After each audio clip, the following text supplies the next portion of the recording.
राधे दोस्तों, जय श्री हरि। आप सभी को मेरी तरफ से भाई दूज की हार्दिक शुभकामनाएं। चलिए आइए सुनते हैं भाई दूज की 2 पौराणिक कथाएं और भावपूर्ण ढंग से समझते हैं, जिससे यह कथा पाठ, वाचन या पूजा के अवसर पर सुनाने योग्य बन जाए। यमराज और यमुना की पौराणिक कथा। बहुत समय पहले की बात है। सूर्यदेव की पत्नी छाया के 2 संतान हुए, यमराज और यमुना। यमराज न्याय के देवता और मृत्यु के अधिपति माने जाते हैं, जबकि यमुना एक पवित्र नदी के रूप में पूजनीय है। दोनों भाई बहन में बचपन से ही अटूट स्नेह था। यमुना अपने भाई यमराज से बहुत प्रेम करती थी, परंतु जब वे बड़े हुए तो यमराज को अपने कर्मों में अत्यधिक व्यस्तता रहने लगी।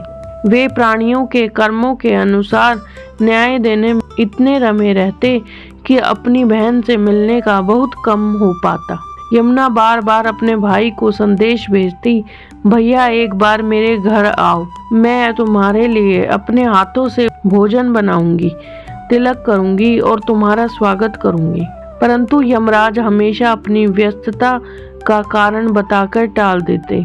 फिर एक दिन यमराज ने सोचा, बहन यमुना मुझसे बार बार मिलने का आग्रह करती है, मैं सदा कार्यों में उलझा रहता हूँ, पर अब मुझे वचन निभाना ही चाहिए। तब वे कार्तिक मास के शुक्ल पक्ष की द्वितीया तिथि को अपनी बहन के घर पहुँचे। यमुना अपने भाई को देखकर बहुत प्रसन्न हुई। उन्होंने अपने घर की सफाई की, दीपक जलाए, पुष्पों के द्वारा सजाया और भव्य स्वागत किया। फिर उन्होंने यमराज को स्नान कराया, भोजन परोसा, मिठाई खिलाई और आरती उतारकर उनके माथे पर तिलक लगाया। यमुना के स्नेह और श्रद्धा से प्रसन्न होकर यमराज ने कहा, बहन आज जो तुमने मेरा सत्कार किया उससे मैं बहुत प्रसन्न हूँ। मांगो क्या वर चाहती हो। यमुना ने विनम्रता पूर्वक कहा, हे भैया, आज के दिन जो भी बहन अपने भाई के माथे पर तिलक लगाए, आरती उतारे और प्रेम पूर्वक भोजन कराए, उसे आपके यमदूतों का भय न रहे, उसे कभी अकाल मृत्यु न मिले और वह सदा सुखी रहे। यमराज ने प्रसन्न होकर कहा, तथास्तु, ऐसा ही होगा। और तभी से भाई दूज का यह पवित्र पर्व आरंभ हुआ। इस दिन बहनें अपने भाइयों का तिलक करती हैं, आरती उतारती हैं, भोजन कराती हैं और उनके दीर्घायु की कामना करती हैं।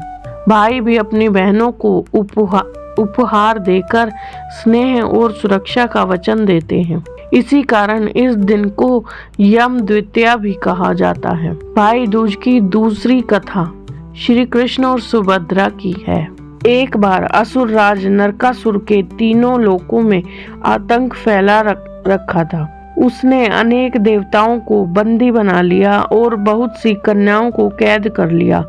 जब यह अत्याचार सीमा से बढ़ गया, तब भगवान श्री कृष्ण ने देवी सत्यभामा के साथ युद्ध किया और नरकासुर का वध किया। विजय प्राप्त करने के बाद श्री कृष्ण जब द्वारका लौटे तो उनकी बहन सुभद्रा अत्यंत प्रसन्न हुई। उन्होंने अपने भाई का स्वागत करने के लिए द्वार पर दीपक जलाए, फूलों की माला से उनका स्वागत किया, आरती उतारी और उनके माथे पर तिलक लगाकर उनकी दीर्घायु और सुख समृद्धि की कामना की। भगवान श्री कृष्ण ने बहन सुभद्रा के इस प्रेम और स्नेह से अभिभूत होकर कहा, हे बहन, आज से यह तिथि पवित्र मानी जाएगी। इस दिन जो भी बहन अपने भाई के माथे पर तिलक लगाएगी, वह अपने भाई के लिए सौभाग्य, स्वास्थ्य और समृद्धि की कामना करेगी और उसका भाई सदैव मंगलमय रहेगा। तब से यह परंपरा चल पड़ी और भाई दूज का पर्व मनाया जाने लगा। इस दिन बहनें अपने भाइयों की मंगल कामना करती हैं और भाई अपनी बहनों की रक्षा का संकल्प लेते हैं। भाई दूज केवल एक पर्व नहीं है, बल्कि भाई बहन के स्नेह, विश्वास और सुरक्षा के वचन का प्रतीक है। यह दिन हमें याद दिलाता है कि परिवार का प्रेम, समर्पण और एकता जीवन की सबसे बड़ी शक्ति है। आपको मेरी ये वीडियो कैसी लगी, कमेंट करके ज़रूर बताएं। साथ ही लाइक कीजिए और मेरे चैनल को सब्सक्राइब कीजिए। राधे राधे, जय श्री हरि।